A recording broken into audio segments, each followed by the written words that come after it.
welcome to this commentary on Formula E. It is round 15 of the season and we're here for qualifying in London right now. And it can't throw to anyone just yet because there's been a lovely ad break placed into it, so that is quite unfortunate. But it is round 15 and who knows what happens. London always brings such interesting turns of events. Of course, I always tend to cover London qualifying. Joshua, I don't think, has covered London qualifying in about 3 years. So, you got me. It's going to take a little bit of time for me to get used to it, I think, with everyone. Right now, we're going to go on to qualifying Group A, 12 minutes long, with 11 drivers. Cassidy, Verline, Rowland? Yeah. Rowland. Dennis, Frines, is that right? Yeah. Hughes, Bird, Buemi, Mortara, Sette Camera, and De Vries. It's weird saying De Vries again after about a year because obviously it's all very different because last year De Vries was in Formula 1, so he wasn't in Formula E last year, and it's quite interesting to say his name again because I have not said it in so long. And is that the Drivers' Championship? Nick Cassidy is currently leading the championship with his teammate of Evans right behind him. I just noticed a team of both Aussies. It's like F1 with having a French team. Pascal Verline is currently in 3rd. Da Costa is in 4th. Roland is in 5th. Vern is 6th. Dennis is 7th. Gunther is 8th, Frines is 9th, Van Dorn is in 10th. Would have expected him to be a little bit higher. Hughes is in 11th, NATO is in 12th, Sam Bird is in 13th, Muller is in 14th, Buemi is in 15th, 16th is Fenestras, right?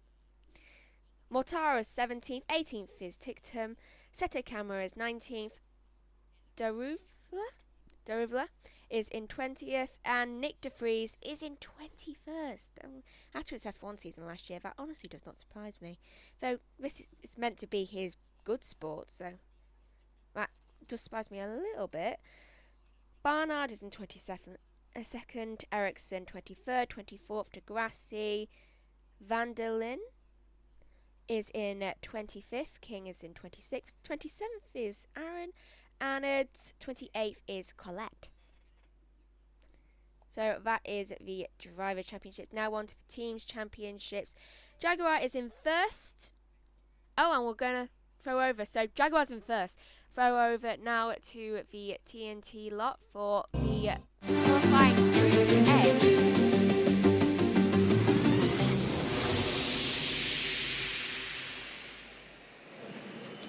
A. Well, Formula E never fails to deliver final weekend drama, and this season is no exception. At the top of the championship, it's Piquet, Degrassi and Buemi. Buemi passes Senna, he's the champion. And is Senna going to get past? No! Senna right now is Nelson Piquet's best friend. Nelson Piquet Jr. wins the FIA championship. Degrassi versus Buemi has been the story since the start.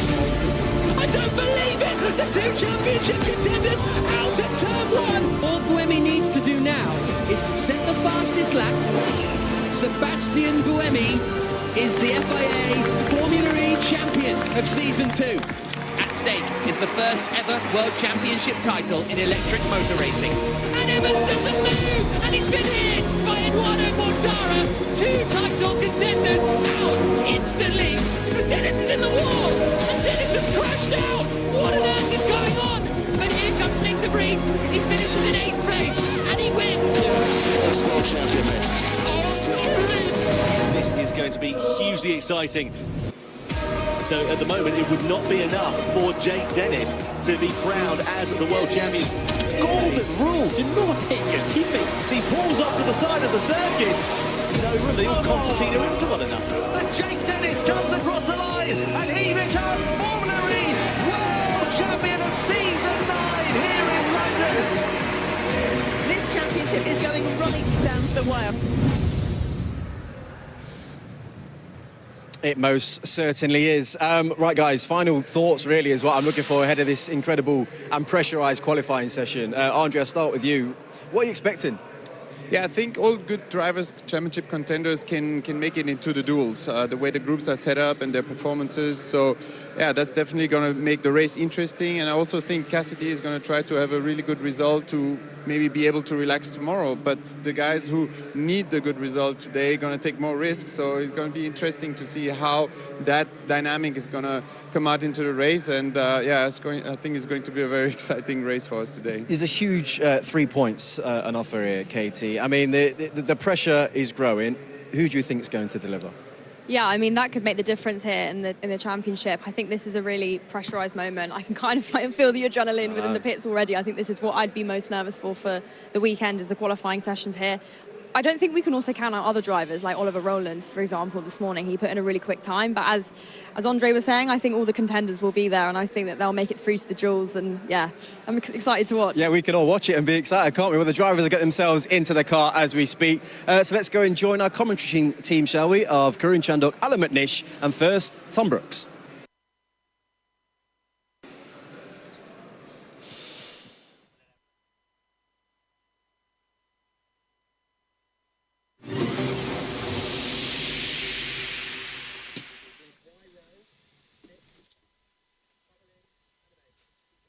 It's round 15 of the 2024 ABB FIA Formula E World Championship. It is time to go for what is possibly one of the most important qualifying sessions of the season. We're in the UK's capital city, and I'd love to say it's nice and sunny overhead, but we've just heard there's a bit of rain falling in the air. And this being an indoor-outdoor track, that's adding another element of drama into the weekend. It's going to be hugely exciting. We've got 7 drivers mathematically in with a title shout, but realistically, it's down to 4 going into the final 2 races of season 10. What is going to happen?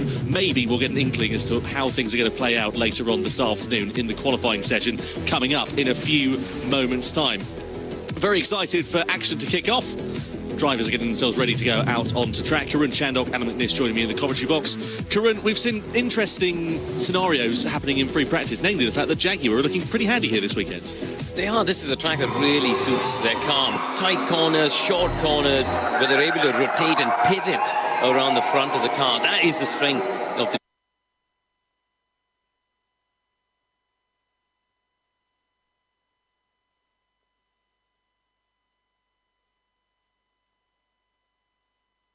Jaguar design. They were competitive last year, winning both the races with 2 different teams, admittedly. But that car should be very strong. And look, this is where they come outside. There is a bit of drizzle. Okay, Nick, so it might be that your first lap is the golden lap. If it is raining, which I think it is. So this could, as Cassidy's race engineer Fillingham quite rightly says, be a case of first driver to get a lap time in could be going to the top of the pile, depending on how the rest of the session works out. It's only 11 minutes left. And you can see how much the cars are moving around over the bumps. There's oversteer on the straight as they touch the bumps, so it's going to be super slippery. And also the commitment, the ability to know where you're going to commit. Realistically, do you want to be the first car, or do you prefer to be the second car and use the first one as a judgment point for your braking? I think you kind of want to do your own thing as well, because the first car could be extremely cautious and you both end up at the back. But one of the big things, Alan, is trying to get tyre temperature. Look at how aggressive the drivers are trying to be with the front. Because if you can get a bit more tyre temperature for that first lap on the outdoor part of the track where it's damp, it will give you more grip. One person that's always been very good at that, and in these slippery conditions, Robin Freins, he was super quick all weekend, coming in the back of a double podium as well at the last time out in Portland. I actually think that in this situation it's perfect for him. He loves it when it's damp and greasy and difficult, and he's someone that can, as you say, get the tyre temperature. You can see the car sliding around as he makes his way down the hill outside, and then we'll come back inside through into this right-hander of turn 9. It's a long straight. You can see it looks quite slippery offline there, even online as well. The car is constantly moving around underneath him, and Robin Freins trying to find and feel the grip underneath him.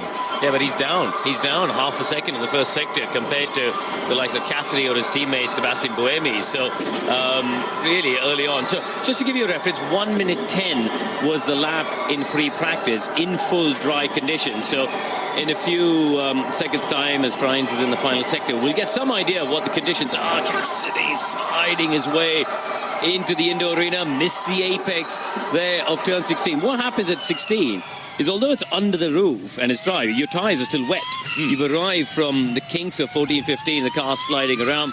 Here we go, the first benchmark for Frines, a 17.2. So that gives you some idea, about 7 seconds off the dry time. The times are going to tumble now. The cars just behind are getting quicker and quicker. 59 for Cassidy, with Dennis a couple of tenths behind. They've got to hope, though, that the rain doesn't increase in intensity. Try and get those lap times in early doors if they do, because if it does get heavier, obviously the lap times are going to inherently get a bit slower. So what about Oliver Rowland? 7th fastest for him, not a particularly brilliant banker lap time. 2 Neon McLarens also out in this session as well. Top 4 out of the 12 that are in will go through into the duels. Big lock up there for Sese Camara, and as he runs off down at the first corner. That could be absolutely critical if the rain keeps coming. Then he's aborted that particular lap, and so he's not going to be able to do it for another 2 or 3 minutes. Yeah, but the drivers are finding grip, though. I think they're getting more temperature. I don't know if the rain looks there like it's still spitting, but as they get temperature, that's overriding the extra water. They're all improving on this lap, so they're going to get a couple of bites of the cherry, I think, before the rain maybe gets too heavy. On board we ride here with Sebastian Buemi, teammate Robin Frines, double podium for him last time out in Portland. So what we normally see in traditional conditions in this session is we see drivers doing 2 runs. They'll do 1 run, come into the pits, change their tyres as Frines goes to the top of the pile, then go out for their final run of the session. It's an envisioned 1-2 at this stage, immediately bettered though by championship leader Nick Cassidy, who goes to the top. Dennis also looking pretty handy. It's a circuit he favours very much. He's done very well here in the past, and he's performing quite nicely in the Andretti. Verline comes through there into 2nd place, but he lost quite a lot in the final sector. 4 tenths slower than Nick Cassidy so far in that final part, which is actually undercover for the majority of the final sector as well. Hughes has just improved up to 3rd quickest as well. What about the 2 Mahindras? De Vries goes up 5th fastest. Yeah, the lap times are beginning to tumble. What are we now? Low 1:15s. Yeah, but crucially, if the rain comes down now, your 2 title contenders are going to be through to the duel. So that's the most important thing for them in this phase of the session. You've got to be out on track. You've got to keep doing the laps. It does look, I think the rain has eased off again. I think you can still see a few droplets, but the fact that they're still improving their lap times tells me that maybe it has eased a little bit. Yeah, it looks like it's beginning to dry up in some parts of it. You can see going through turn 16. That's the same part of the circuit we had last year, but it's now indoors. Construction work that's gone on here at the XL means that going down into that hairpin where the attack mode will be activated, it's now an indoor part of the circuit. So through the final corner we go. Buemi goes up to the top of the pile. Cassidy also improves as well. Looking pretty handy. The thing we've got to be considerate of as well in this session, there's a possibility of drivers getting balked with slower drivers in front of them as well. They're all on fast push laps at the moment, but later on in the session, maybe some strategies will diverge and they could get held up. So they all use the race mode for this group stage qualifying, 300 kilowatts. If you're new to Formula E and haven't watched the qualifying before, welcome. 300 kilowatts for the group stages. You get an extra 50 kilowatts when you get to the duels later on. But right now the lap times are coming down. They're about a second a lap faster each time, so it suggests that the rain is actually reducing, if it is even dropping at all right now. And so as Robin Frines comes down into the final sector, underneath the cover, hits the apex on the inside. Right now, Robin Frines is down in 9th. However, he's improving his time through this particular one. Not enough, I don't think, to go through the top 4. So the strategy sort of turned on its head, isn't it? We started off going, it could be the first lap, you've all got to hit it on the first lap, but actually you want to be the last across the line now if the track is drying. The person who gets to start their final lap at the end of the crocodile will be the one who gets the best track conditions. But that also may mean that as we now see Jake Dennis popping across and going fastest, that you don't actually have that blocking people at the end of the last sector, because everybody's just running flat out all the time. Across the line goes Bird, 4th quickest for him. Rowland down in 8th fastest at the moment. So Hughes has gone in the pits. So Hughes, I wonder if he's made that call to switch tyres. It's a difficult one. I don't know about you, Alan, but for me, in these conditions with the track evolving so much, I would actually prefer to stay on the same set of tyres, keep the temperature and just go with the track. As a driver, you want to be able to feel those changes lap to lap, I think. rather than spend 2-3 minutes in the pits. Yeah, you've got the risk, unless you're absolutely spot on clear that the weather is going to actually improve, there's going to be no more rain. I agree with you. If you think there's any chance of more rain, being on the circuit all the time gives you a chance of going with the development of the track. If you're in the pits, you can't do anything about it if it suddenly dries up for maybe a minute, minute and a half. Yeah, I think it's a good possibility. We're going to see a lot of drivers just doing the one run in this session. Freins improving, Roland looking pretty handy as well. He's down in 11th and slowest in this session at the moment. 11 drivers in this one. 4 will progress forwards, just to remind you, into the duels, and Roland trying to bag himself a place. He was second fastest in free practice this morning. He rounds turn 20. All looks okay for him so far. Nice exit. He's right up against the wall, goes up to second, just behind Pascal Wehrlein, who has also improved in the Tag Heuer Porsche, knocking out Buemi as it stands. I need a call. So we're committed to staying out now, right? Yeah, everyone's staying out, mate. Everyone's doing the same.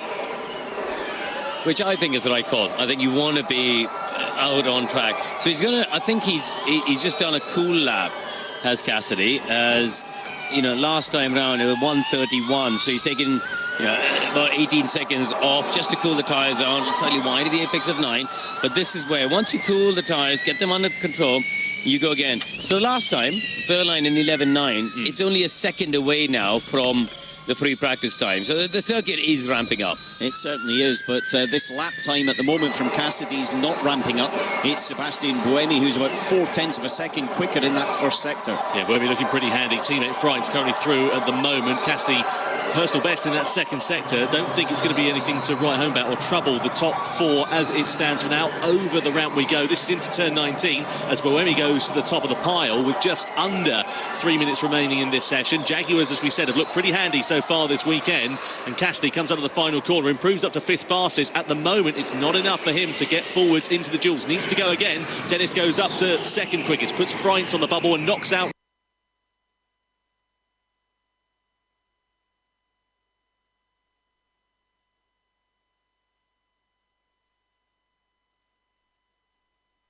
Roland.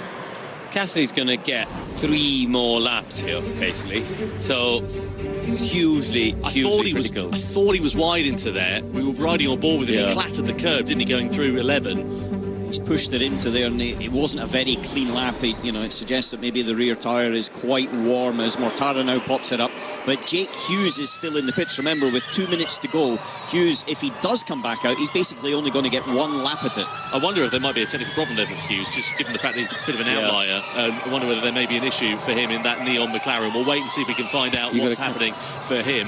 Freins then out of the final corner, across the timing line he goes, and goes 4th quickest for now. Less than 2 minutes remaining of this session. Wehrlein, championship elect, currently out of qualifying as it stands through the newly reprofiled turn 16, but he's fastest overall in that second sector in the Tag Heuer Porsche. Bit of traffic in front of him as he makes his way through the final couple of corners, and the problem is there that Buemi's lining himself up for a push lap. He's going to get just hampered a little bit here as Pascal Wehrlein comes out of the final corner, goes fastest still, but loses a bit of time relative to what he could have done without that traffic. So Cassidy is on a slow lap, so he's basically building himself up for one last go here. Hughes damage to the car after touching the wall, we understand it, unable to continue in the session. That's a huge shame for him. Okay.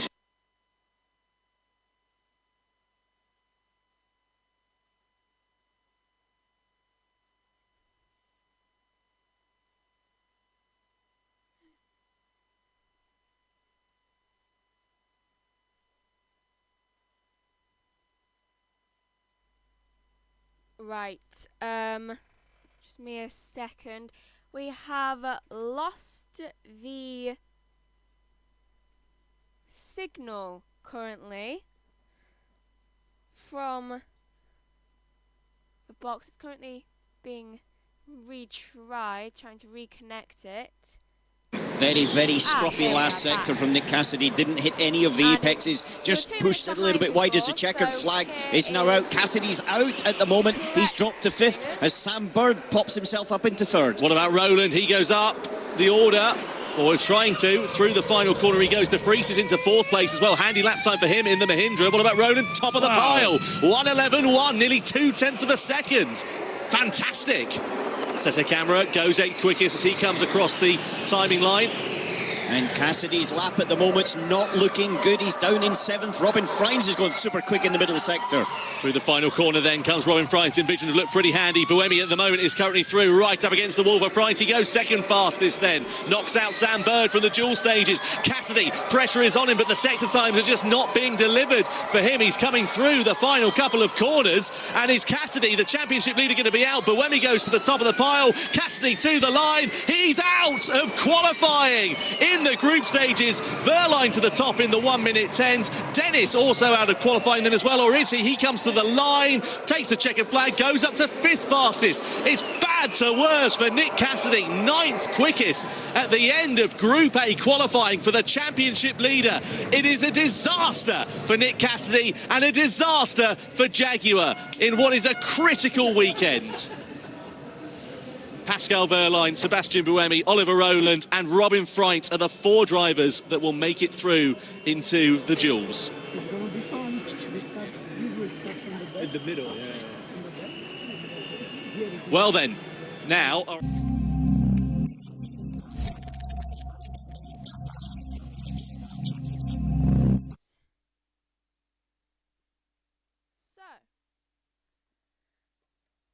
Right, so... back to me for a little bit while they are on their ad break. Hello? And right, so that was an interesting Group A session. Obviously, you know who's gone through. I haven't actually had time to actually take a picture of that before it changed. But next up for the Group B will be Evans, DaCosta, Verne, Gunther, Van Dorn, Nato, Muller, Fenestras, Ticktum, Deruvilla and Degrassi. Right, out of these lot, I'm going to make my guess of who I think will go through to the next thing. Because obviously, I have not really been... I've commentated on one race, well, one qualifying session so far this year for Formula E. I've seen a couple races, but I've been busy, very busy. So I've not had a chance to see them all. So it's basically like I'm going into this blind compared to what Joshua would. So I'm going to make my guess out of what I have seen in the Group A sessions. I am going to guess that obviously Verne, I feel, might get through. Joshua's heading back. The results are in that page. Ah, the results. I have the results here, which is handy. There we go. Group A.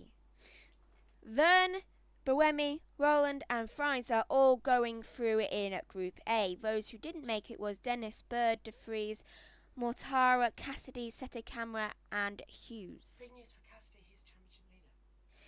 Yeah, Cassidy is championship leader. Oh, you're doing that. Cassidy is championship leader, so that is not very good news for him. Maybe his teammate Evans, who is second in the championship, can make a better run of it for him. So, looks to be a big battle coming on for two of them this weekend. And here comes the freezing again of the thing. Right, so handing over to them now. Oh, to Joshua. Thank you, Megan. Yeah, tagging out means tag out. Oh, out you go. My turn now. My God, how hot are your ears? Putting this on, it's like being in an inferno. Wow. Hello. Right, hang on a minute. I have worked out a way you can talk. If this thing is... Oops, hang on a minute. If you just hold that for a second, as that, again, not working that well. There you go, you can talk now. But I'm leaving the room. Yeah, but how are you? You okay? I'm fine. When am I next needed? In around about half an hour after we stop playing hot potato. Yes, this has not been pleasant playing hot potato so far. No, I can imagine. How big, God, your ears! My God, Megan. They're small, but they're warm. Small but thingy, yeah, that's what I was thinking as well. Right, thank you anyway. Anyway, off you go then. Here you go. As we'll finish playing hot potato later. Thank you for the mic. Double mic, anyone? Hello. Right, I'll put that one over here as our microphone that we use when somebody else wants to talk. That's not us. Put that here. So, in that session that we just had, as I said, Verline going through, so that's going to be good news for him in the championship contention of things as well, but so much action to play for, and so much, again, intrigue. Evans out there on the circuit at the moment as well, as, well, these timing screens aren't very helpful at the moment. Out of the car gets Robin Friends for a little bit of a comfort break as well. Both of them go through, of course, from their previous run-arounds on the session.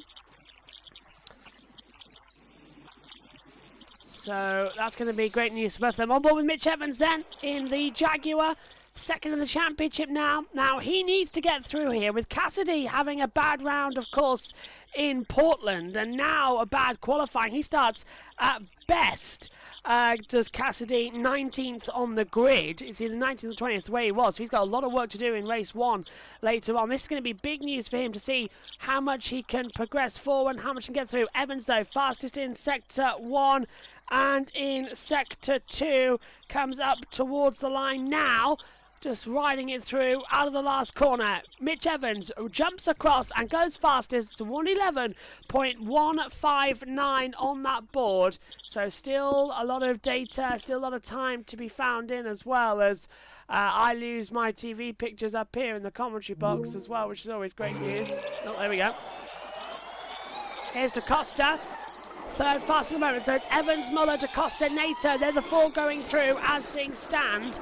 Degrassi, Fenestraz, Jeruvela, Verne, Ticktum, Gunther, Van Dorn, all currently out of position and needs to find another runaround. There's you on the blog just alongside. That's who's gone through in the session. DaCosta's absolutely flying right now as well as he comes to the braking zone. He's a 10th and 0.18 down. Still has the time. Up towards the line. Jean-Luc Verne's first sector time as well is very, very strong. As they come through, TV pictures lagging a little bit. That's always the way. We've just got to sort of deal with it for now. Into the last corner. Up towards the line. What's the time then for Antonio Felix DaCosta? Second fastest. Max Gunther's looking quick as well. I know your timing screens. We're on 8 minutes. You're on 8:28. So I'm 32 seconds behind your pictures on these lap attack guides as well. Evans, DaCosta, Verne, Nato. Verne third. But look at Max Gunther coming through again. So, again, in just 30 seconds, it's amazing how quick the whole situation can change. And you're sort of all going to be wondering what's happening next. Right, we've just got our YouTube blog open so we can see what's going on there. Not exactly 100% well, but we can see YouTube, which is the main thing, on our netbook as well that we have. Yeah, we still use all that technology as it comes in. Just need to sort of put that somewhere outside of damaging positions. Custard creamy one, that's where it's going. Over there, just slotting in behind. Yep, that'll do nicely. Evans in P2, so it's Gunther top. Here comes Mitch Evans. Again, he's looking fast and fast up towards the line. Evans on the radio. Jeff, 5 seconds. That's just telling him the gap. Next lap. So Jev's been told it is a 5 seconds up towards it as well. Evans goes fastest by 0.2 of a second. Evans then from Gunther, Van Dorn, Jeruvela. That's the order as they run. It's such a difficult session though, because one wrong mistake, one wrong error, everything goes wrong and everything changes in an instant. As they drop under the hill. You can hear now the car's accelerating, changing some positions. Into the pit lane comes Ticktum. He's done for it at the moment. So he'll get wheeled back in. He's 11th at the moment. Several of the drivers are coming to pit lane for the mid-session changeover. So it's Evans, Gunther, Van Dorn, Jeruvela, the top four going through. Then we have DaCosta, Verne, Degrassi, Fenestraz, Nato, Muller and Tictum. Everyone else coming back into the pit lane then. Let's head back over to the World Feed. And the other one who's clearly benefiting in the championship battle. So they're changing their tyres because at this stage it looks like the track is fully dry. We're back to sort of dry times that we saw earlier today. When the tyres get too hot, you don't get the grip, you don't get the performance, which is what Cassidy was saying at the end. He tried to do 2 push laps in a row and the tyres overheated on that final lap. So these drivers are all in, putting on another set of cooler tyres. Just in terms of what you were saying about traffic as well, just seen on our timing screen, Fenestraz and Van Dorn under investigation for impeding. Oh, and that's a clatter into the wall for Max Günther out of turn 9, through into the right. Glancing blow, he get away with that. Just drifted into it, didn't he? No snap of oversteer or anything along the lines of that for him. Where is he at the moment? Günther second quickest. Teammate de Ruvler also not doing too badly at all. 4 Stellantis cars in the top 6 of this group, so they're having a pretty good run so far on the first set of tyres. Plenty of time for things to change, though. Just under 5 minutes left to go. As we said, a bit more of a traditional session. The only outlier in this one is Antonio Felix da Costa, who is just out on the circuit at the moment. He wants to get a bit of clear air and not worry too much about, as he said, that risk of traffic. Here he is. 4 wins in the last 5 races. Look at him scrubbing those front tyres, trying to get as much heat in the Hancooks as he can. It's an outlap, isn't it? So that's why you're seeing the slightly unconventional way he's turning the steering wheel. He won't be doing that when you get to his push lap. Well, I sincerely hope not, because then he's got an imbalanced car. But certainly for da Costa, he's just out at this moment in time. He's 5th right now. Only the top 4 go through. And so therefore he does need a big lap. He wants to have the clear space ahead of him. Big understeer push to try to get temperature in the last 2 corners, and now he'll start the lap. So da Costa out of the final corner. He's doing a build lap, isn't he? He's in a double build, so he's using this next lap with 3 minutes 54 to go. He's using it just to try to get the tyres up into the optimum. Yeah, so da Costa then, as you can see, pushing those front tyres, trying to get those tyres into the right operating window. This is the unique characteristics of this circuit. Down this ramp we go. This is where it all concertinaed up last year. If you remember, in the race, we saw the 2 Envisions coming to quite literal blows there. It eliminated Nick Cassidy from a chance of victory. There's Tommy Fury, professional boxer, and, well, hopefully he doesn't need to give any drivers a few tips. I'm sure, though, that Nick Cassidy, following that qualifying session, will be pretty punchy going into the race this afternoon. I'll tell you what, looking at da Costa, he is really scrubbing the fronts. He's starting to, he must be just worried about that front grip though, trying to generate that front tyre temperature. It is a weird surface, isn't it? Look, there's a line. You can actually see that line just before they get to 16 where the track surface changes. And it is a much grippier, almost like sandpapery surface in this indoor part of the track. Then you briefly pop back outdoors here. Before turning right at 19 and then back on the sandpaper. So you've got this real contrasted surface, this high grip indoor surface that's been put down, and then the lower grip slippery surface on the outdoor part. And da Costa starts his lap, but everybody else is out on circuit now, apart from Sasha Fenestraz and in fact everyone else. So there is a bit of traffic up ahead for him, but I think he should be able to make it through. Dan Ticktum we're on board with here. Home race for Dan Ticktum, of course, here in the London E-Prix, and he's gone faster than anyone in the first sector. Not a great middle sector, but, you know, in his case, he's just battling to try and get himself in the top 4 here, isn't he? And he's still down in 10th. Battling for a drive next year as well. He's not confirmed at ERT, and rumours awash as to where he's going to end up as Vern goes second quickest in the DS Penske. What about Maximilian Günther through turn 19 and turn 20? Personal best for him in the first sector. Second sector lost a little bit of time. Günther comes over the line, stays 4th quickest, and it's not an improvement. Da Costa currently out at the moment, so it's okay in the first sector. Personal best in the second sector there. A bit of a snap of oversteer as he comes over the ramp into 19. Missed the apex there in the second last corner. Means it. Yeah, missing the apexes left, right and centre. Let's just see if there's actually going to be any difference between them as they come up towards the line now as well.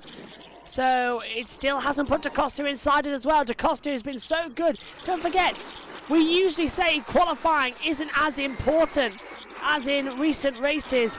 Not the case this weekend. This is ultimate importance, because we've got this unusual situation where it's not going to be a pack race this weekend.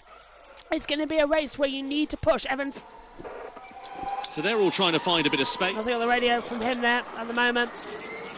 But yeah, it's a weekend where you're going to have to push hard. It's a weekend where you're going to have to really sort of not doubt yourself and go forward and see what happens next. It's going to be that type that we have to keep an eye on as well.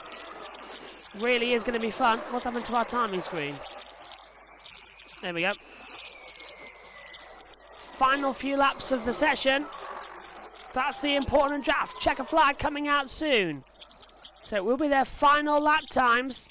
Verline, Boemi, Roland and Frines. They are already through to the next part of qualifying. Who's going to have the next tilt? Who's going to be the one who says, yeah, I'm already through. I'm safe in the duels. I'll start inside the top 8 positions on the grid later on today in the race. You don't want to be left out. NATO, fastest first sector to anybody. Evans looking good. TV picture freezes again. Verlon is in 3rd position as well. They're coming out towards the control line. Not seeing any big shocks or differences at the moment as to who needs to be worried. I've completely lost TV pictures now appearing in the box. That's always handy, isn't it? Evans, NATO, Vern, Muller still the top as they come through as well up towards the line. Here we go. Yeah, NATO goes into 2nd position. That displaces everybody. Great job there. Evans still top. Fenestraz coming across the line now as well. He only manages into 5th position. Vern does, as I said, he got through into 4th position. And it's going to be a change somewhere across the line. Gunther might not make it. DeCosta's right there as well. Is he going to make his way through to try and have an attack in this one? I don't think so. DeCosta's in. Dak Attack is what his name is as well, coming through. Is it enough? Muller goes 2nd. Out goes Gunther. Are we about to lose another championship protagonist in this session? Can DeCosta get through into the duels? No, he can't. DeCosta goes 5th. Evans, Muller, NATO, Vern. The 4 that go through. DeCosta, Gunther, Fenestraz. Jeruvela, Van Dorn and Tigtum lose out as well as Degrassi. Wow. So that was a surprise. Let's head to the world feed. Once again continues his bad luck in London as he does not make the cut into the duels. Well, penny for the thoughts of Florian Modlinger. He's just seen one of his drivers going through in Group A and one of them missing out by 20 thousandths of a second compared to Jean-Eric Verne. Well, it's strategic now in that respect because if he had got into the next part of it, then he was in a better position to back up Pascal Verline, who's gone through in the Group A section. And here you see Mitch Evans just sliding wide, missing the apex at the first corner, and then compromised his entry to the next turns 2, 3 and 4. Well, there we go. Drama aplenty in Formula E. Round 15 of the championship proving to be absolutely pivotal. We said this could be one of the most important qualifying sessions of the season at the start of the Group A session, and so it has proven to be. At the end of Group B, we've got 2 championship contenders out of qualifying. Nick Cassidy not going forwards from Group A, and Antonio Felix da Costa also not making the cut for Group B. Drivers who are chasing down Cassidy in the championship, this man here, Pascal Verline, and Mitch Evans, incidentally, who are both tied on points, do make the cut and go forwards into the quarterfinals. Sacha Fenestraz, he'll be disappointed. It has been a difficult season for the French-Argentine driver, and his seat under threat at Nissan for 2024. And unfortunately, it's not a dual appearance for him. But here is the Group B classification for London then for round 15. It's Mitch Evans, Nico Müller, Norman Nato, Jean-Eric Verne are the 4 drivers who make the cut and go forwards into the duels. We lose championship hopeful Antonio Felix da Costa. It's a knockout blow also for Max Günther as well as Sacha Fenestraz and Jehan Deruvela. Stoffel Van Dorn, Dan Tichtum, and then Lucas de Grassi complete the 11 drivers who will not make the cuts here today.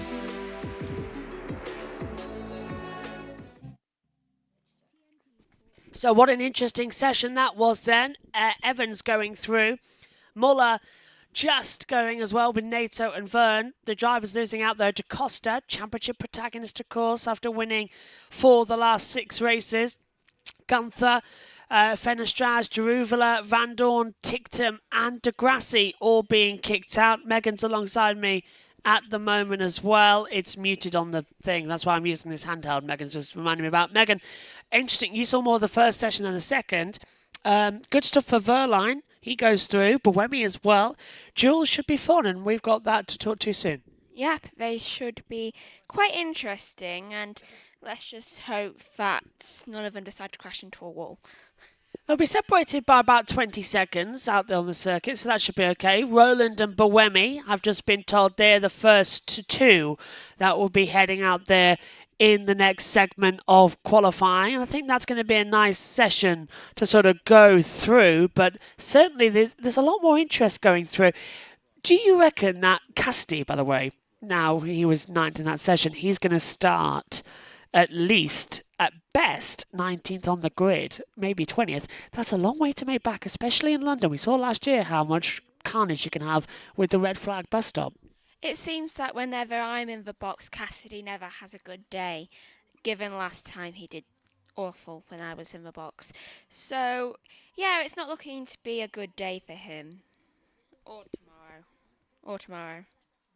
I'd just also like to point out as well that it was a similar situation that is being brought up as well. So I wouldn't say you were entirely wrong to be saying that it's all your fault, it's all Cassidy and all that lot, because it's a tricky situation to come through.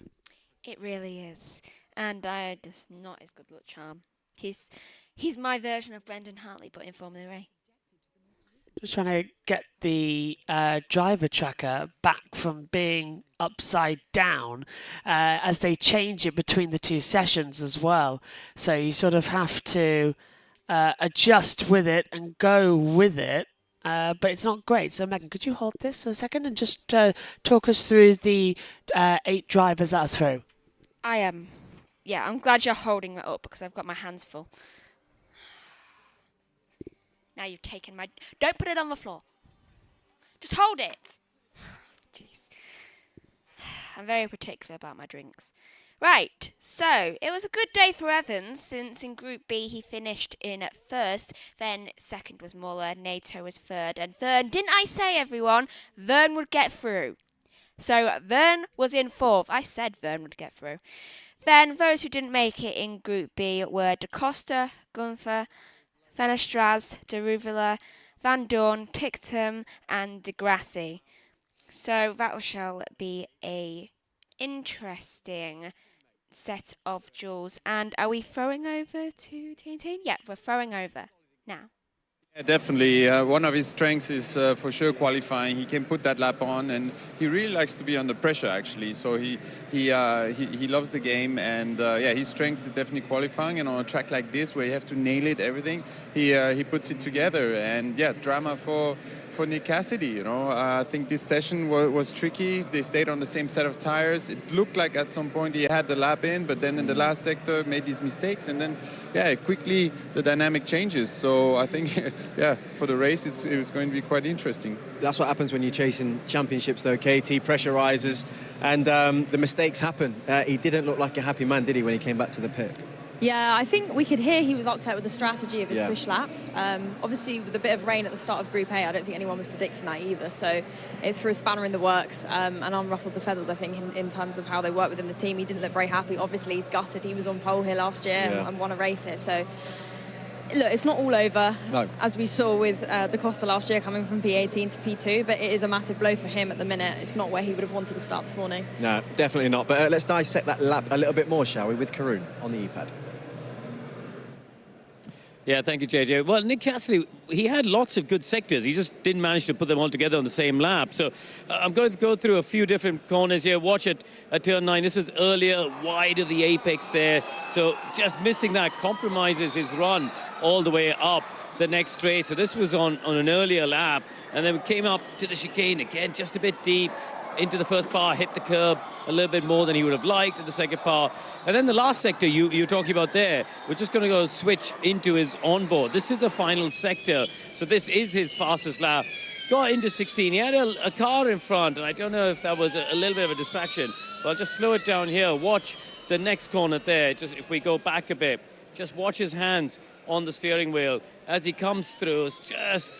there, turns into 17, watch, that correction. Then he's completely wide off the apex. That compromises his line for the right. So that hurt him there. Even though the car got out of the way, again, deep into the penultimate corner. So really, really a big struggle for him on that final lap with seeming like like just all over a loss of grip. So, yeah, difficult for him coming through from the back of the pack when he's got all three of his title rivals in front.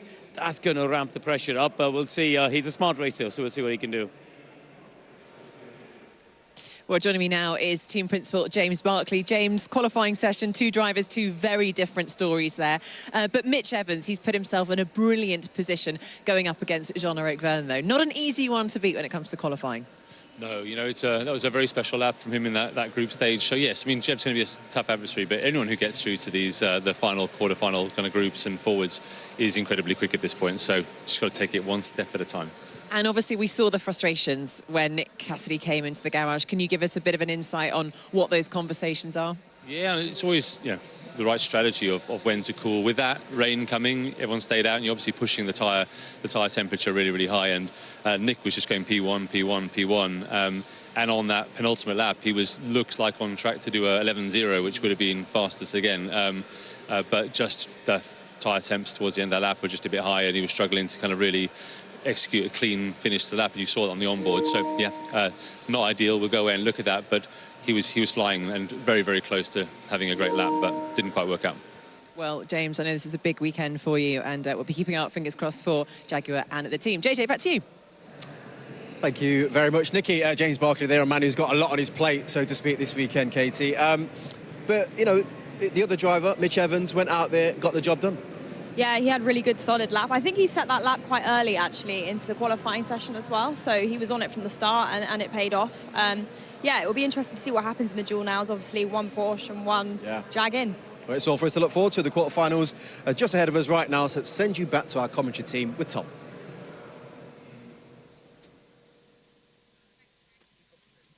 Cheers, JJ. Looking forward to this one then. Time to go for the duels quarterfinals along the way here coming up. And we've got an absolute treat for you. Oliver Rowland, Sebastian Buemi going up first of all. Then Robin Freitz and Pascal Wehrlein, Norman Nato and Nico Müller. And then Jean-Eric Vergne and Mitch Evans to come. It's going to be very interesting to see what happens, because there is a possibility that we could get a different pole sitter here than we've had all season long. And there is also a greater possibility that we could see one of the championship elects not getting the crucial 3 points coming into this one. Here are some highlights then from qualifying. You can see Group A that went out first of all, the two Envisions in the mix, as well as the Jaguar of Nick Cassidy. The track was wet owing to an earlier shower, then began to dry out, lap times began to tumble, and we saw a few mistakes creeping in from some drivers as they just began to push the envelope down to the first few corners. This is Sebastian Buemi, who looked on great form and has made it through to the duels for only the second time in the last 14 races. This was a mistake, though, for Sergio Sette Camara. He ran deep down at turn one. A little bit of traffic, though, for some other drivers. This was Oliver Rowland as he made his way through and also got forwards into the duels. But Nick Cassidy was the man who everybody's eyes were on, and unfortunately for him, it proved to be a bit of a disastrous session. He did not make it through to the duels. He will start way down the order ahead of the race this afternoon, especially given the fact that his championship lead was curtailed from 25 to 12 points a couple of weeks ago in Portland. He, unfortunately, has given himself a fairly difficult task ahead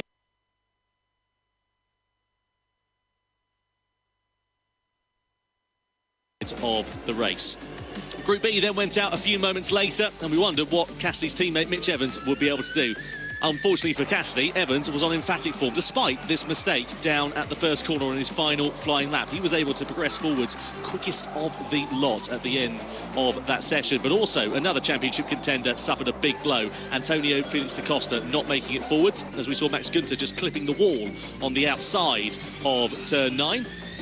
Jean-Eric Vergne having a pretty good session in the DS Penske, in the Stellantis power car, as he progressed forward into the duels once more as he aims for another pole position. Last time he was on pole was back at Shanghai. Let's see what he is going to be able to do. Norman Nato also delivering the goods in the Andretti, looking pretty handy out there. He will go head-to-head with Nico Müller. Here's a super slow-mo of Nick Cassidy earlier on in the Group A session. You can see the rain that was coming down at this point as the drivers were just getting themselves ready to go. So let's have a look then, shall we, at how they're lining up for the duels. It's Oliver Rowland versus Sebastian Buemi first of all, then Robin Freitz and Pascal Wehrlein, the championship hopeful, ahead of Norman Nato and Nico Müller, Jean-Eric Vergne, and then Mitch Evans, another championship hopeful. He is tied on points with Pascal Wehrlein in the title battle, just to remind you as well. They are 12 points behind Nick Cassidy. They could reduce that down to 9 here this afternoon, depending on how qualifying goes. If they make it through into the finals and they win that final and get on pole position, there are 3 points on offer. Well, the London skyline looking resplendent now that shower has cleared up, thankfully. And of course, in the duels, only 1 flying lap to remind you, and also 350 kilowatts of power. We go up from 300 to 350. How do you think that's going to affect things at this circuit, Alan? Because it's a tricky track at the best of times. Yeah, it is. It's also the fact that you're arriving at the corners so much quicker, so your braking points, and we've seen some difficult braking into the turn 1. We saw Mitch Evans, we saw Seti Camara making a mistake there, and so I think that's going to be one of the factors, and they only get 1 chance at it. Now, yes, they have practiced in free practice earlier on. However, this is now when the pressure really starts to build. Crowd watching on. Packed grandstands here in London as well. Wonderful to see so many of you coming to join us here in FE this weekend. It really is a good crowd. So loads of people coming off the tube just when I was walking in this morning. So it's great to see. You know, they're here for qualifying. There'll be more here for the race. You know, proper passionate fans. I've got half my family in the grandstand. I think Jay Hughes has got half of Birmingham in the grandstand as well. Unfortunately for him, it didn't prove to be good luck charm because he suffered a hit of the wall in qualifying and is out. Didn't have the Nigel Mansell people power from Birmingham. Sort of. I was expecting you to make a moustache comment then. No, why would I do that? Well, I just wanted. Oh, lost TV pictures there. Temporarily, as we get ready. Here we go then. Rowland versus Buemi in the first duel here then. And we've opened up the big camera. Hello, everyone. To get ready for this one. The duels are set as to who goes where. Freitz and Wehrlein out next. That's handy to note.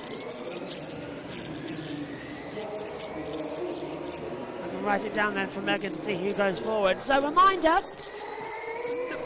over the last couple of weekends, and it's certainly a running pattern that we're having at the moment, the driver who goes out second tends to get the top time. Now, in this instance, it is going to be Buemi, I think, going through ahead of Rowland. But Rowland, of course, didn't race in Portland, so it's going to be quite interesting. Now, I'll be here for the first quarter-final. After that, I'll be handing over to Megan and the World Feed for their lap times as well to see who's going to go where and when for the remainder. And then, hopefully, Megan will call the semi-finals and the finals as it happens as well throughout it all, so she'll be paying attention. It's just one of those things where we sort of have to keep up and keep going. As TV pictures again go freezy. We need a new TP link. That's what we need, a different network. Just set up all the way around. Getting it all fixed up. By the way, anybody asks, oh, hang on a minute, haven't you got like a camera? The camera width is that. So the green screen sort of goes off if you do it. And it just looks better that way. Here we go then.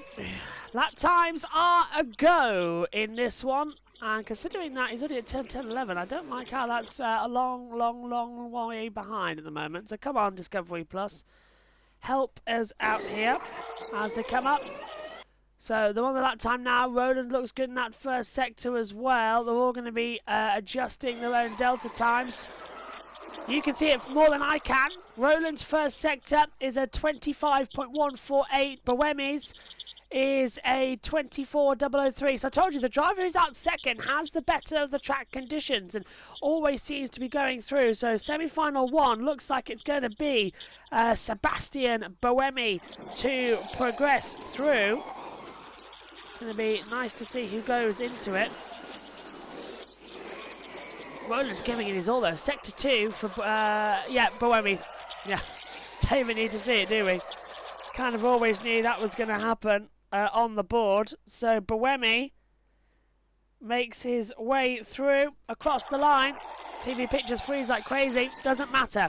Buemi on a 110.791 is the fastest. And that's a joke from our TV providers at the moment, our internet providers. Absolute joke that we can't even get across the line. That is like seriously behind on TV pictures. It's like it's more than 30 seconds now. It's a bit of a joke, to be honest with you. As yeah, it says internet's fine, so I don't know what's going on with it. Because he's coming through the PS5 at the moment to come through. Anyway, Friends and Verline is out next. We'll hand over to the world feed, and then we'll hand back over to Megan as well, as we get all set then for the next one to come in to all of the action. So Buemi goes through. Now it's time for Friends and Verline. Next up, it's Nato and Muller. The final two then. The next of the Envisions, Robin Freins versus Pascal Wehrlein. Well, 84% of you reckon it will go the way of Pascal Wehrlein, vying for the championship. Just to remind you as well, and an opportunity to knock 3 points off the lead that Nick Cassidy holds. But he needs to out-qualify this man here, Robin Freins, as he goes through the first corner. Yeah, chose not to use all the width on the way into that first corner. Left a sort of 6 inches there to the wall. And, but it looks like that Envision car in the first sector of the lap in particular has got much better front grip than a lot of the other ones. Yeah, it does. It's actually turning very, very well. Wherever he points, he can keep it narrow, then get onto the power. Bit of oversteer there for Robin Freins as he comes out onto the back straight. Yes, they carry that all the way down there to that next corner as well, isn't he? What's the first sector time going to be for Wehrlein? It's a bit slower. He's never qualified inside the top 6 here as Pascal Wehrlein. Not a particularly happy hunting ground for him in that Porsche as well. And we know that the Jaguar's working quite nicely. So, 10th and a half to make up then for Wehrlein. Depends on what happens though for Freins in this second and third sector. Out of 16. Under the Fly Saudia bridge and into 17. Wehrlein looking a little bit more handy in sector 2 as he comes over the rise through into turn 19. We've seen a few snaps of oversteer here. We saw that for Buemi a few moments ago. Nice and tidy though for Robin Freins as he comes out of the final corner, comes across the line. It's a 1:11 flat for him, so not the quickest time that we've seen so far in this session. Wehrlein quicker in the second sector than Robin Freins. Half a tenth in it though as they come through the final couple of corners. It's going to be very close there between these two, and it's a possibility for Wehrlein to knock out Freins, and he does by 4/100ths of a second, and that's about the most animated I've ever seen Florian Modlinger inside the Tag Heuer pit box. It's the middle sector of the lap. 2/10 in the middle sector was absolutely crucial there. He lost out in the first sector by a couple of tenths, but managed to turn it round as the lap unfolded. So I wonder if it's a tyre prep thing, because you're through. In-lap procedure. Bit of relief there from the engineer in that respect, but saying that in tyre prep, remember we saw Robin getting a big oversteer as he came onto the back straight, which was then leading down onto the long straight. He'd lose that performance all the way down to the chicane. Quarterfinal 3, Norman Nato versus Nico Müller. Nothing to worry about in terms of the championship for these two drivers, so it's a case of who has got the better machine underneath them. You would hedge your bets on the Andretti, but Nico Müller's done some great things in that Abt Cupra so far in 2024, and he will be lining up in this car next season, as we understand it as well. See what he's done there. Who's got the better machine? He's done the whole it's all about the car thing. I literally just talked about the opposite. And that's why I'm not a racing driver. Nice and tidy there in the first corner, but a bit wide going through into turn 2. Yeah, definitely compromised his entry into turn 2 and 3 as Nato's now coming out onto the back straight, gets the power down quite neatly. The rear still moving around a little bit, doesn't look as if it's sort of completely hooked up there on the Andretti. Through the custom house chicane we go through turns 10, 11, 12 and 13, threading the eye of a needle stuff through here.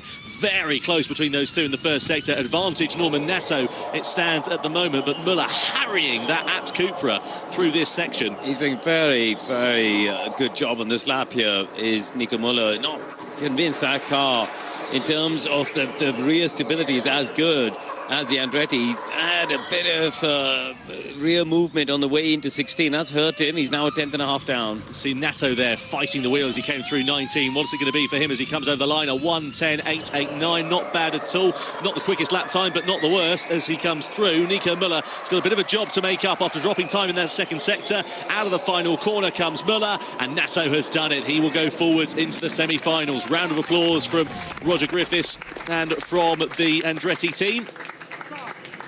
And Nato then will face off with either Jean-Eric Vergne or Mitch Evans. We'll find out which of those drivers it'll be in a few moments' time. Let's have a look here at a super slow-mo for the Frenchman.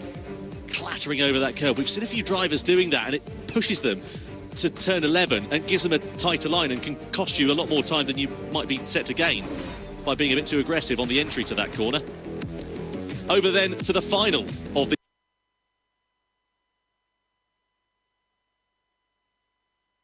quarterfinals, as it were. Jean-Eric Vergne versus Mitch Evans.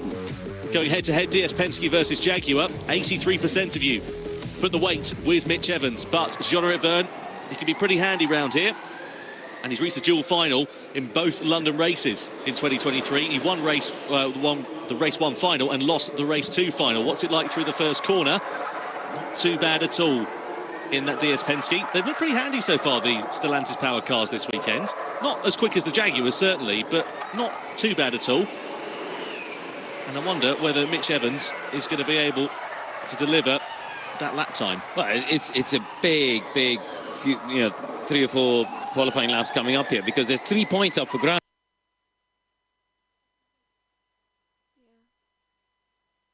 as well in the championship. He's 12 behind.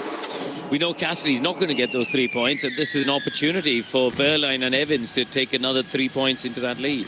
Yeah, absolutely critical here for Mitch Evans to go forwards, and Vergne, as we know, has already done it. He's into the semi-finals and will face off with Sebastian Buemi.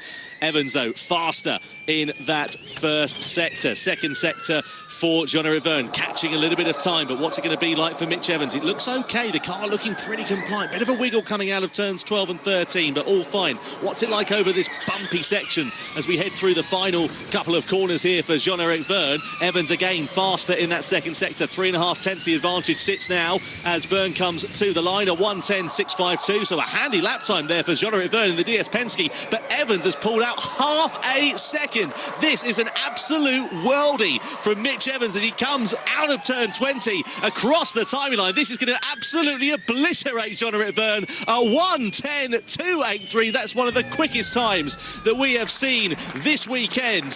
What a brilliant lap time. Pressure was on Mitch Evans, and he has delivered to secure himself a spot in the semi-finals. Well, he's definitely had his roast potatoes this morning, hasn't he? I mean, that is a seriously strong lap. Had his Weetabix, I was going to say, but there we go. Anyway, Mitch Evans, let's have a look at this. Over the bumps. Well, you're through. 3.5 tenths. Good job. Yeah, that was a mighty lap there by Mitch Evans. Nice, neat and tidy, aggressive, and, a 10.2 is a super lap time. Just 2 more of those, and he'll be fine. Is it difficult from a perspective of going out and just repeating the same thing that you've done session after session? Yeah, I think round here it's very difficult. We heard Andre Lotterer talking about how difficult the circuit was earlier on, how it is to also, when you're now going into only having 1 lap, so you have no preparation lap, you just go straight into your qualifying lap. It's difficult to find where the grip is, and also how much you can push, with the knowledge that if you push too hard, as we saw Mitch Evans do in free practice, if you push too hard into the first corner, then it compromises you in turn 2, 3 and 4. But this one was super good. There is a great possibility that we could have a final featuring Vergne and Evans, both of whom, just to remind you, are tied on points in the Drivers' Championship. So whoever emerges victorious, if that is the scenario, will sort of delve into the lead that Cassidy has and reduce it down to 9 points going into the E-Prix this afternoon.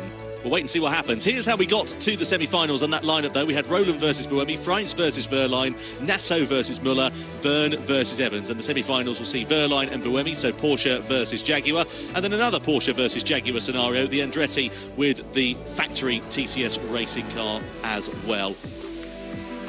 Norman Nato versus Mitch Evans going head-to-head with one another, and 2 drivers will progress forwards into the finals, and we'll see what is going to happen here.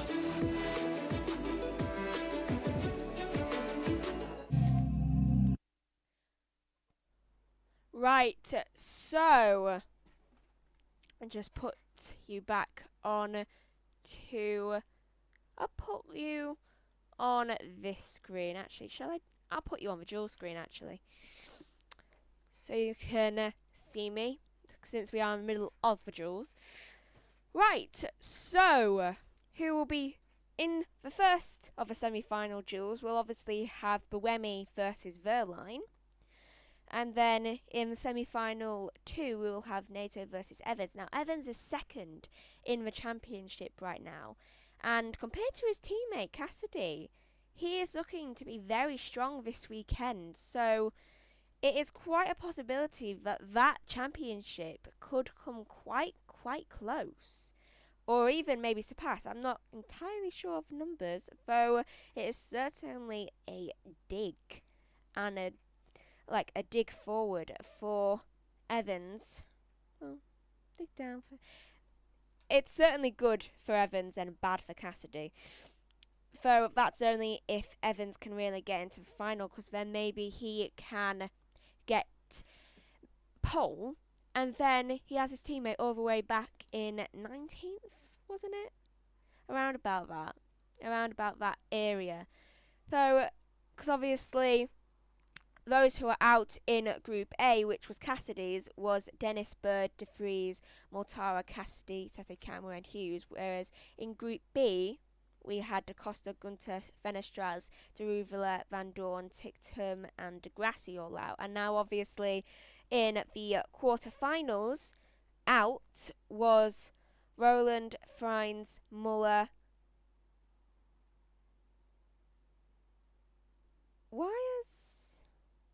For some reason, I have written Freins instead of Verline in the... I must have been looking at his name. And Vern is out in the quarterfinals, leaving Buemi to face Verline and Nato to face Evans. So that'll be interesting. I think it might be Buemi versus Evans in the final. That's only a guess right now. Gotta mark off who won that last duel as I almost dropped my clipboard. Very skilled at holding things, I am. Though it should be coming back to... We should be coming back to it now. Yeah, I think we are just coming back for the semi-finals now. And I'm about to leave you and pass over to TNT.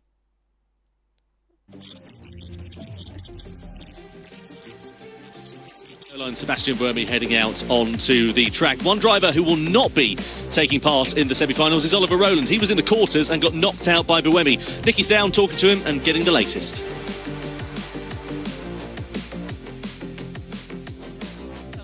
In a great position getting through to the quarterfinals. What can you realistically do? Is it a podium finish today? I hope so. It's quite tricky to overtake here, but yeah, unfortunately my lap just wasn't great, to be honest. I didn't put much together, so a little bit disappointed that I didn't make it through to the semis, but yeah, I think we've got a pretty okay car, so we just need to do a good race and try and pick some ways forward. And any words to the home crowd here to support you? Yeah, obviously it's great to be here in London, you know, with all the British fans. My family are here, so yeah, hopefully we can put on a good show for them. Excellent. Thanks very much, Oliver Rowland.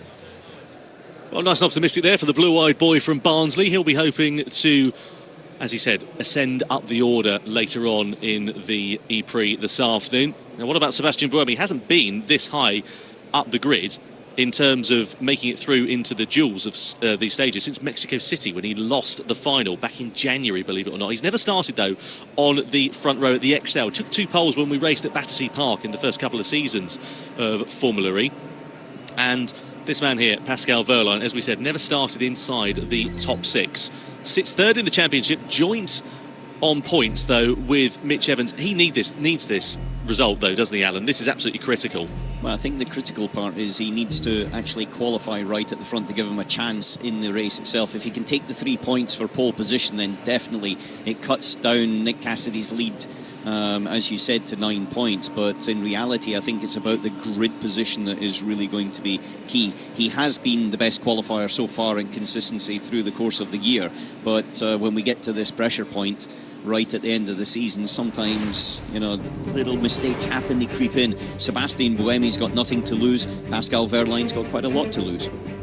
Put me inside the cockpit here of this car at the moment, Karun. What's going through your mind when you've got one shot to deliver a flying lap like this and you've got that pressure on your shoulders? The biggest challenge in Formula E is actually the braking, you know, because you've actually got very small mechanical brakes. So much of the braking happens with the regenerative motor, you know, the reverse torque, and getting that balance right and getting the absolute confidence you need with these tricky treaded tires as well.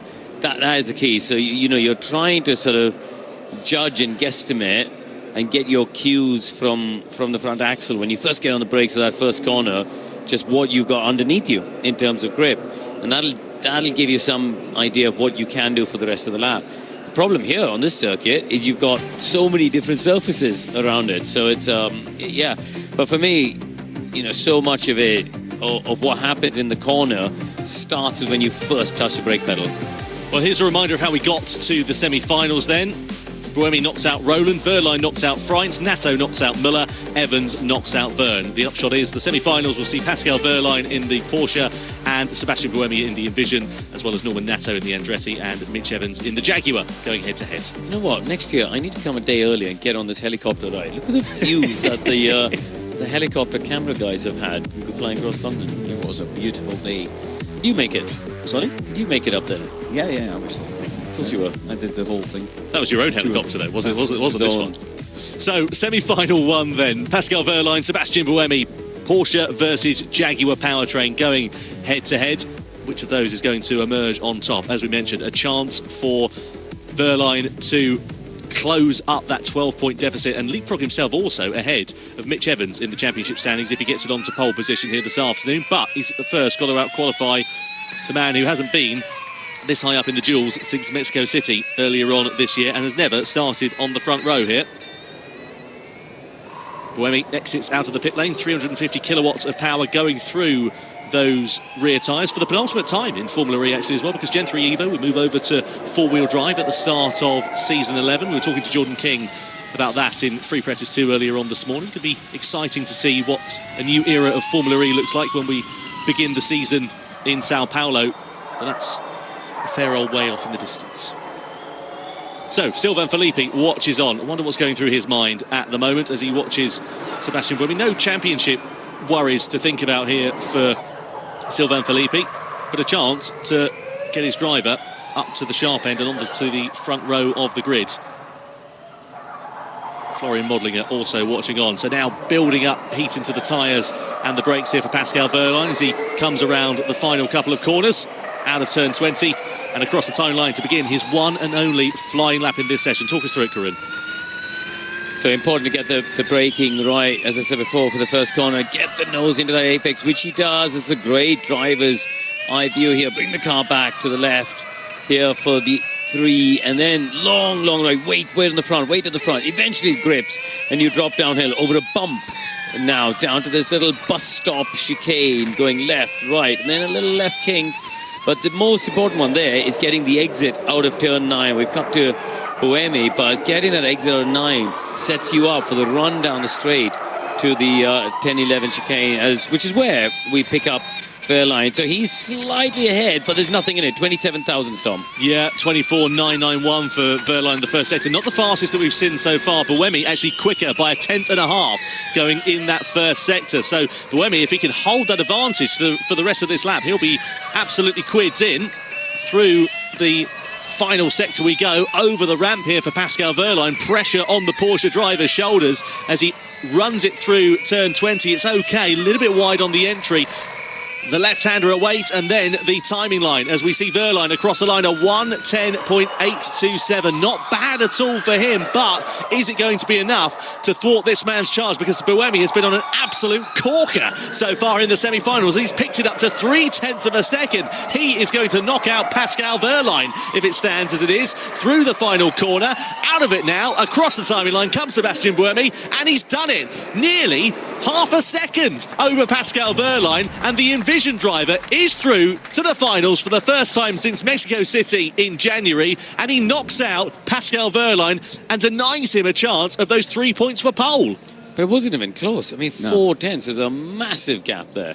but Verline did roughly the same time as what he did in the previous group, the previous stages as well in the quarters. So in reality, I think that's the sort of performance level there, and Buemi lifted his performance quite a lot. Separate, smashed it. 4 tenths. Come on.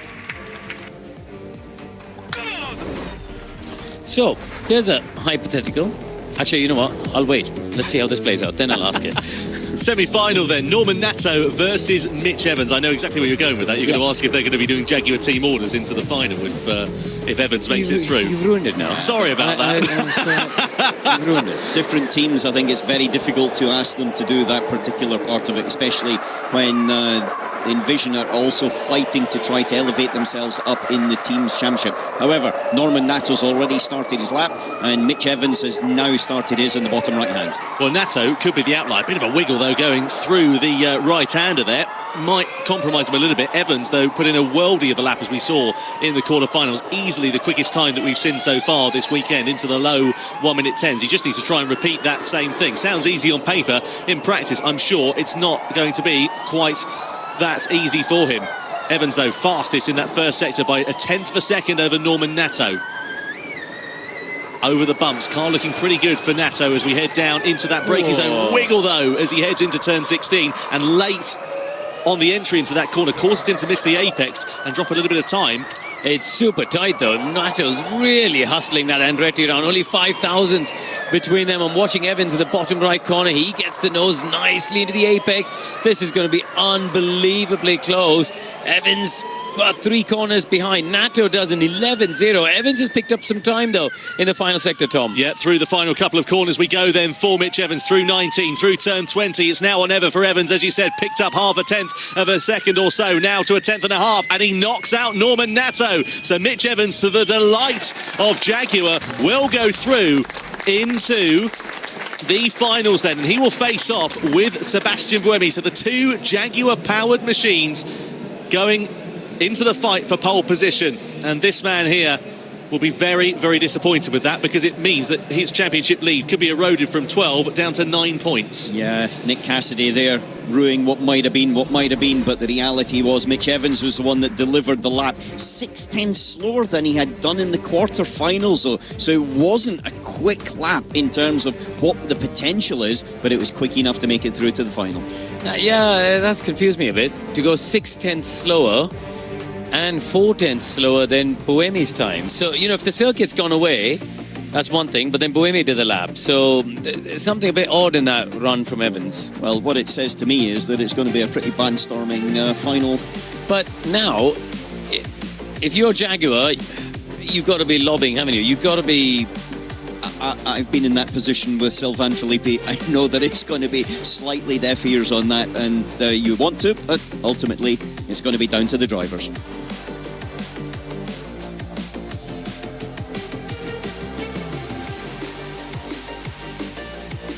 So then, we know how our front row will be. Right, so on our break now, waiting for the finals of the duels. Go back onto the duel screen. Right, so didn't I say Buemi versus Evans? I knew it would be that. Good day for Evans. He has a chance to start at pole position. Either way, he's starting right at the front. So that means bad things for Cassidy in the championship, though good ones for Evans. Buemi obviously having his first time getting into the finals in what seems to be quite a long time. Or at least quite a few qualifying, so that's good. Buemi obviously has knocked out Verline, and Evans has knocked out Nato, so in the semi-finals, so I'm guessing they will start on second row of the grid. So that means that in total those who are out are Dennis, Bird, De Vries, Mortara, Cassidy, Sete Camera, Hughes, Da Costa, Gunther, Fenestraz, De Ruvula, had to read that again for a second, Van Dorn, Ticktum, Degrassi, Roland, Frines, Muller, Verne, and now Verline and Nato. good things for Buemi and Evans today. They seem to be going really amazingly at it. Obviously, both of them having quite a good days. With Buemi, it's impressive that he's managed to say this seems to be his track. He seems to be good at this track, though. Out of the two of them, I know for the championship it will be better for Evans if he manages to get pole, because then he has a chance of challenging Cassidy more in the championship than he already does. So Buemi, it would really help, because obviously he's not had the ability to get to the final for a while. So imagine if he got pole position for the first time in, I don't know, I'm pretty sure he's got it before, so first time in a long time. So waiting for the finals, and then Joshua will be in at the very end to help stop the stream. And that, though, I should really check my phone to tell Joshua that Buemi and Evans are the ones in the final, and I think we are about to go to the final now. We are, so I shall hand you back over to the TNT lot now.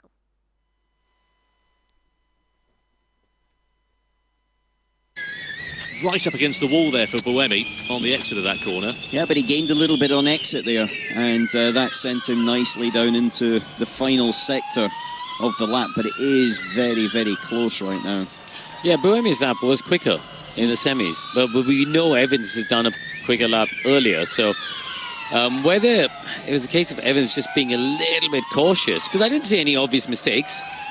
No, so, but by now you see where Buemi's just gained it back. It was I get it, enough coming there. My point is, there's no, whether Evans was just a bit cautious to try and make sure he got himself into the final, I don't know, but there's no glaring error there that explains a 6/10 time deficit, does it? No, without doubt. There's definitely not. It's either being cautious or slightly different grip levels. So pressure then is on those two drivers. Let's catch up with Sebastian Buemi's teammate Robin Freins. He was eliminated in the quarterfinals. He's down talking to Nicky.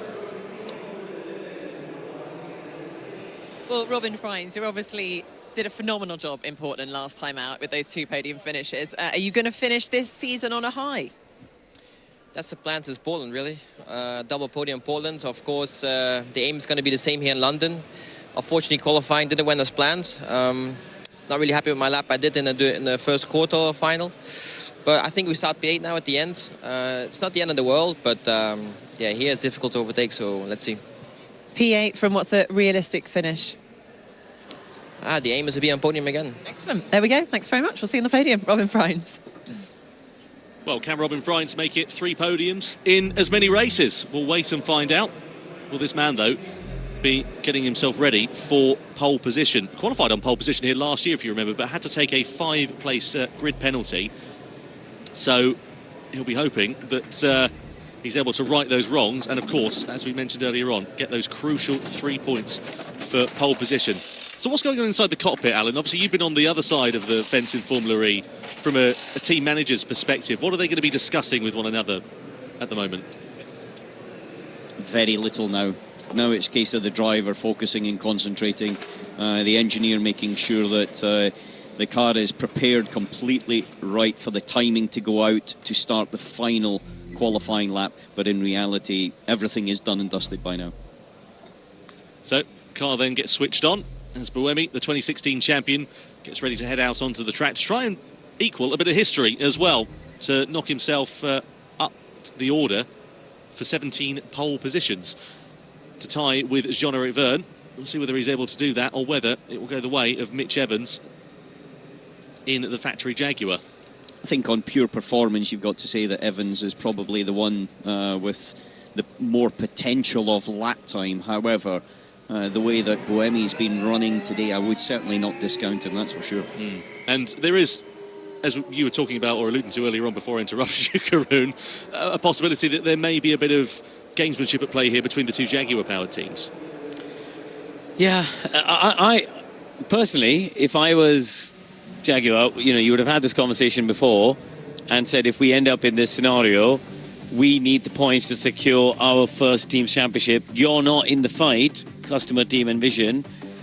Hint, hint, wink, wink, we need the 3 points. I can understand that entirely, but also remember that Evans has got a teammate who's also fighting for the driver's title, and by gifting Evans to some extent that pole position 3 points, then it does compromise the other half of the garage. So you definitely have got a very interesting strategy meeting after that particular discussion if it comes that way.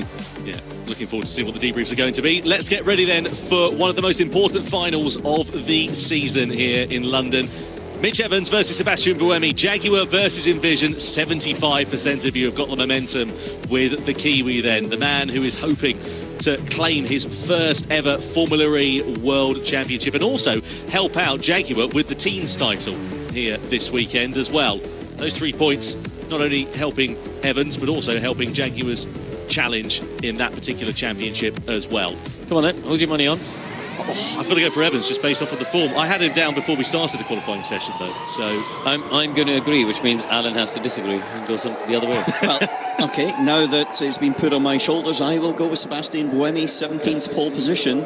I will bet you 3 hash browns at breakfast tomorrow, because Tom, we all know how you love a potato hash brown for breakfast. Yeah, it's my favourite. Yeah, you can have mine and the rest, and any others that are there for that matter as well. Anyway, over to the finals then. One flying lap for these drivers as they exit out of pit lane. A chance for them to get in the zone, get the tyres, the brakes, everything up to the optimum working range. Through into the chicane of turns 10 and 11. We've seen a few drivers making a bit of a hash of that.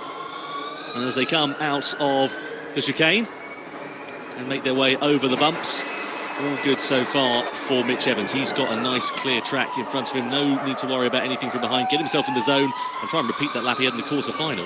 Yeah, you want to be careful that, you know, the tyres are not roasting hot by the end of it. You want to be gentle about mashing the throttle on the way out of the corner, not being too aggressive with it, and just get it all in the right window to execute the lap. I think really now though you've just got to chip away at the lap to make sure that you just build it up very, very carefully, and it's about not making mistakes. This pole position will be about not making a mistake. Down to the first corner, nice and neat and tidy then for Mitch Evans. Looks okay through into 3 and into 4 then, as well, as we burst in towards the daylight.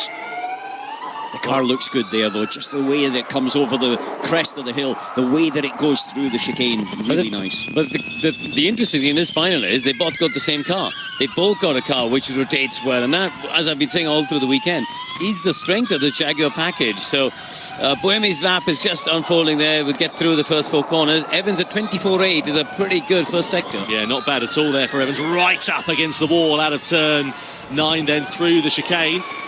And out of 13, Buemi picking up a bit more of an advantage in that first sector over Mitch Evans. Only about 5/100ths of a second or so, but the momentum is certainly with him at this stage. We'll wait and see what the score on the door is going to be in terms of sector 2 for Sebastian Buemi as he aims for his record equaling 17th pole position. Couple of corners now left though for Mitch Evans. It's not been the lap time that we saw from him in the quarterfinals. As he comes out of the final corner and across the line, it's a 1:10.6. It's a pretty handy time, and he's picked up time in sector 2 over Sebastian Buemi. Buemi had a bit of a mistake there, I think, at 16. I think he had to correct the wheel a little bit at 16, and that's dropped him, look Tom, about a 10th behind. Through the final 2 corners then for Sebastian Buemi, unless he has an absolute worldie. I don't think it's going to be enough, and it will be then pole position for Mitch Evans, surely, as we come to the line, and it is 3 points on the door there for Mitch Evans. Delight on one side of the garage for Jaguar, disappointment for that man there, Nick Cassidy, but a round of applause nonetheless, and that means that Nick Cassidy's championship lead is reduced to 9 points as we head into the E-Prix this afternoon. 0.06 of a second. Amazing effort there from Mitch Evans at the last lap. Fantastic. Round of applause there also for Sylvain Filippi. Team radio. Yes, pole position. There you go. Well done, mate. Well done. Mega drive. Inlet pace. Pressure was on for Mitch Evans, and he really pulled it out of the bag. Delivered an absolutely superb lap time there to get himself